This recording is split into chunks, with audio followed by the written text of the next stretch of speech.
Cinema হলের পাশাপাশি ৩টি টেলিভিশনে প্রচার হবে ইমপ্রেস টেলিফিল্ম ও অভিনেত্রী নুসরাত ইমরোজ তিশা প্রযোজিত রাজনৈতিক স্যাটায়ার ধর্মী চলচ্চিত্র ৮৪০। টেলিভিশনে সিনেমাটির ৮ পর্বের বর্ধিত অংশ উপভোগ করতে পারবেন দর্শকরা। বুধবার সংবাদ সম্মেলনে আয়োজকরা জানান, চ্যানেল আই, দীপ্ত টিভি এবং আর টিভিতে দেখা যাবে চলচ্চিত্র 840। সুলতানা হিমুর রিপোর্ট। ২০০৭ সালে সে সময়ের তত্ত্বাবধায়ক সরকারের আমলে চ্যানেল আইয়ের পর্দায় প্রচারিত হয় ইমপ্রেস টেলিফিল্ম প্রযোজিত মোস্তফা সরওয়ার ফারুকী পরিচালিত জনপ্রিয় নাটক ৪২০। তারই ধারাবাহিকতায় ২০২৪ সালের ১৩ই ডিসেম্বর বড় পর্দায় মুক্তি পায় sequel cinema 840 democracy international limited.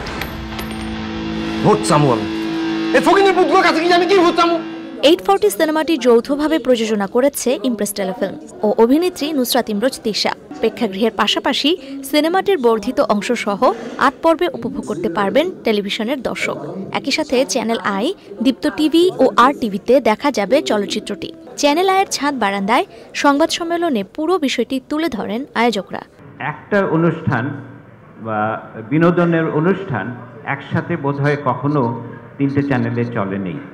এটা অভিনবত্ব এবং সত্যি এটা একটা সাকসেসের মাইলস্টোন আমি বলবো। আমার বিশ্বাস আমাদের দর্শকরা দারুণ উপভোগ করবে, 3টি চ্যানেলে একসাথে চলবে। আমরা কিন্তু সোশ্যাল মিডিয়াতে অনেক ধরনের ফিডব্যাক দেখছি, তো সেখান থেকে আমরা কিন্তু 3টা চ্যানেলে ফর দ্য ফার্স্ট টাইম এরকম একটা ড্রামা সিরিজ একসাথে অন এয়ার হচ্ছে। সিনেমার কলা কৌশলীরা বলেন, সামাজিক দায়বদ্ধতার জায়গায় চলচ্চিত্র 840 একটি গুরুত্বপূর্ণ কাজ। আমরা আসলে স্বপ্ন দেখেছি, বাস্তবায়ন করেছেন তারা। কারণ তারা যদি এগ্রি না করতেন বা তারা যদি জিনিসটাকে এক্সিকিউট না করতে দিতেন, তাহলে আসলে স্বপ্নই থেকে যেত। সিনেমা হলে দেখেছি মুভি, তার চাইতে এটা একটু বর্ধিত অংশ সিরিজ আকারে দেখা যাবে, তো আশা করি দর্শকের ভালো লাগবে। সামনের দিকে আমাদের যে কোনো ক্রিয়েটিভ ওয়ার্কের ভিন্ন ভিন্ন রকমের কনজাম্পশনের ব্যাপারটা মাথায় রেখে আমরা কাজ করতে হবে সবাইকে।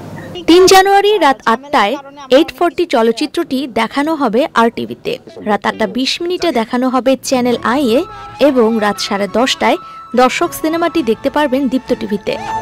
Sultana Himu, channel I, Dhaka.